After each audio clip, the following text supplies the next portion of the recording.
Lembaga survei Saiful Mujani Research and Consulting (SMRC) melakukan survei terkait isu dugaan Formula E Jakarta dan kaitannya dengan kontestasi Pilpres 2024. Menurut survei yang dilakukan, hanya sekitar 21% warga yang mengikuti serius atau tahu masalah ini. Pendiri SMRC, Saiful Mujani menekankan bahwa 21% dari 200-an juta pemilih ini masih jauh dari jumlah keseluruhan pemilih.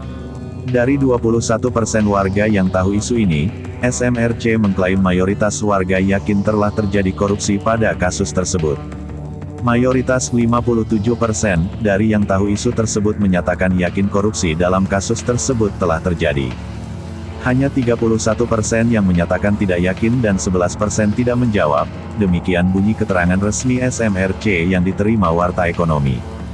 Co.id, Kamis tanggal 27 April tahun 2023. Lebih lanjut, Saiful mengungkapkan isu ini juga berpengaruh pada kaitannya dengan Pilpres 2024. Sentimen negatif dari isu ini disebut menguntungkan Ganjar Pranowo. Sebaliknya, pihak yang yakin tidak ada korupsi dalam isu ini menguntungkan bagi Anies Baswedan. Karenanya, menurut Saiful, jika Anies bisa meredam isu ini tidak menjadi lebih besar lagi maka keuntungan di Pilpres bakal didapatkan. Sebaliknya, jika gagal meredam isu ini, maka jadi tanda bahaya untuk Anies di Pilpres 2024. Dari yang menyatakan yakin ada kasus korupsi dalam kasus Formula E tersebut, 60% diantaranya memilih Ganjar, 27% memilih Prabowo, dan 13% memilih Anies.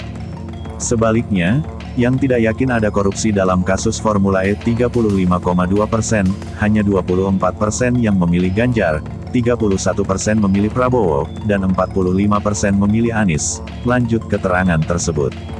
Kalau tingkat pengetahuan publik bertambah dari 21%, misalnya, menjadi 70%, ini akan menjadi masalah besar buat Anies. Sebaliknya, kalau kasus ini bisa diredam pengetahuan publik tidak naik menjadi 30 atau 40%, ini baik untuk Anies. Tambah keterangan tersebut, jadi bagaimana menurut Anda?